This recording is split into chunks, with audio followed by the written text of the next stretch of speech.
Mas Menteri beserta jajaran yang saya hormati. Pertama, saya ingin mohon maaf kepada dua orang ini, Pak Iwan sama Prof. Nunu ya, karena hampir setiap hari saya kirim WA ke kedua beliau, walaupun sikapnya berbeda. Kalau Pak Iwan cuek aja, tapi kalau Bu Nunu alhamdulillah setiap kali saya WA selalu menjawab ya.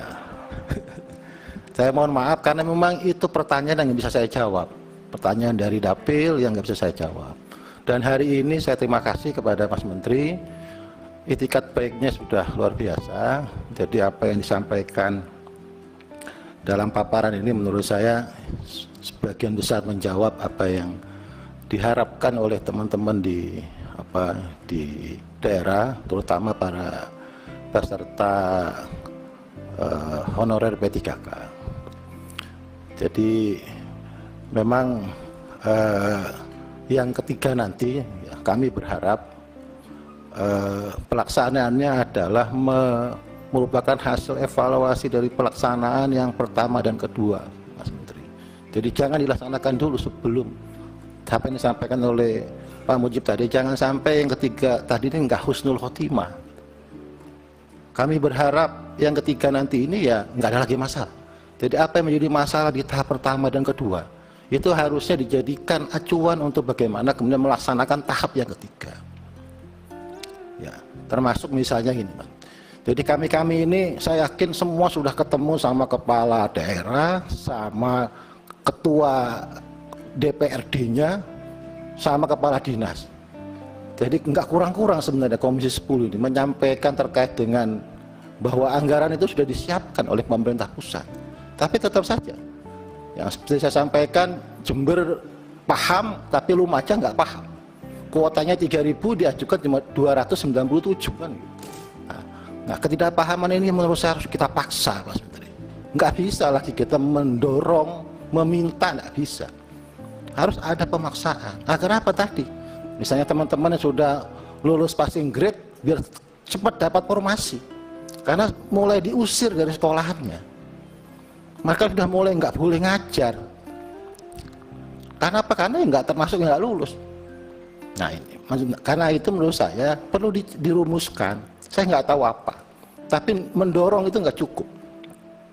Tapi mungkin diperlukan satu kebijakan baru yang itu betul-betul memaksa. Misalnya sejak dulu kami di Komisi 10 mengusulkan judulnya diperjelas. Ini untuk P3K. Nah, misalnya judul anggarannya harus diperjelas. Kalau masih umum, saya yakin juga akan selalu seperti itu. Menurut saya harus ada terobosan. Karena apa? Kalau tidak begitu, maka kemudian teman-teman yang sudah lulus passing grade ini pasti kehilangan formasi. Nah itu yang pertama. Jadi saya ucapkan banyak terima kasih atas progres yang luar biasa. Nah terus yang kedua, saya ingin mempertanyakan sebenarnya terdapat 117.939 formasi yang tidak dilamar sama sekali. Apa ini kan gitu.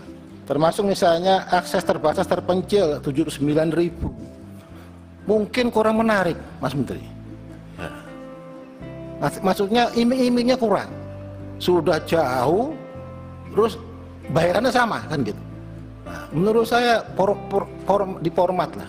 Agar jangan sampai kemudian kami ini sudah jalan kaki 10 jam, tapi kemudian nasibnya sama dengan yang di kota. Nah, hal-hal seperti ini menurut saya harus kita sikapi, jangan sampai kemudian tidak kita sikapi, nah, sehingga akhirnya nanti ya formasi itu tetap akan tidak dilamar dan problem kita untuk memenuhi kebutuhan guru di masing-masing daerah, terutama di daerah-daerah 3T itu akan tetap tidak terjawab. Nah itu yang kedua. Nah yang ketiga,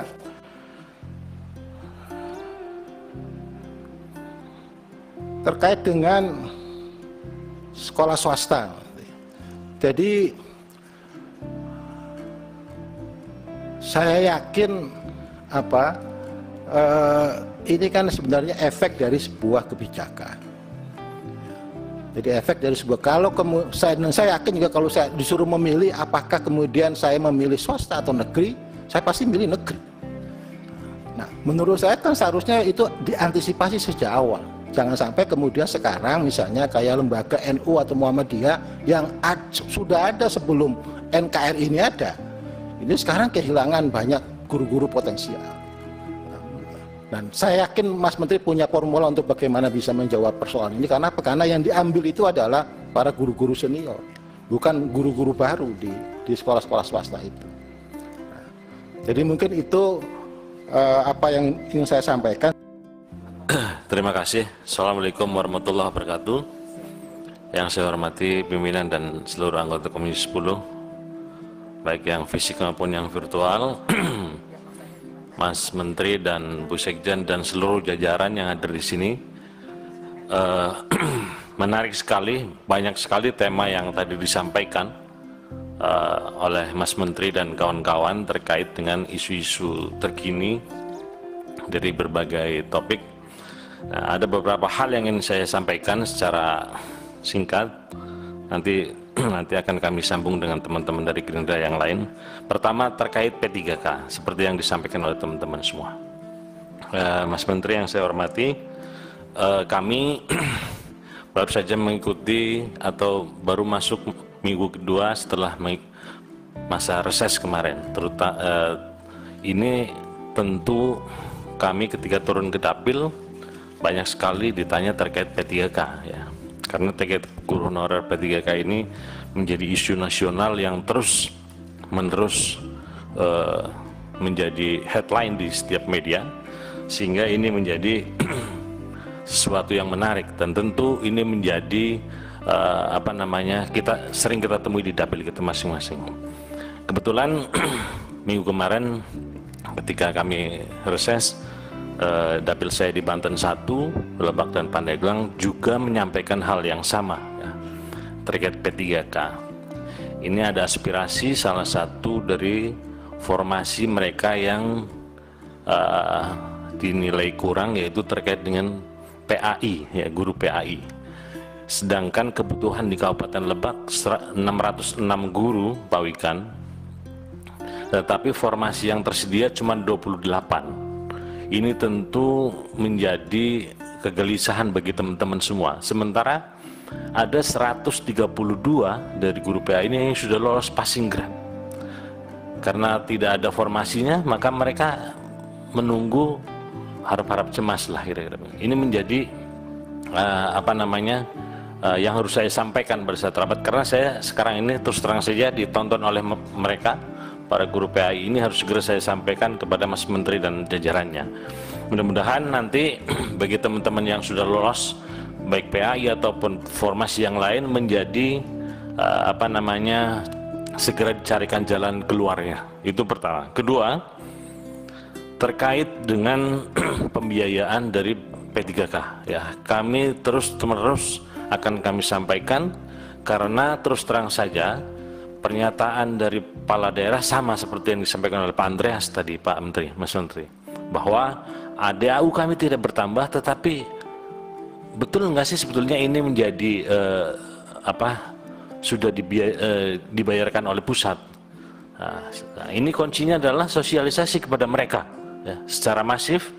Surat sudah betul, tetapi kami berharap bahwa kepala daerah itu betul-betul harus di stressing secara berkala terkait dengan ini, karena ini menyangkut banyak orang, menyangkut nasib mereka.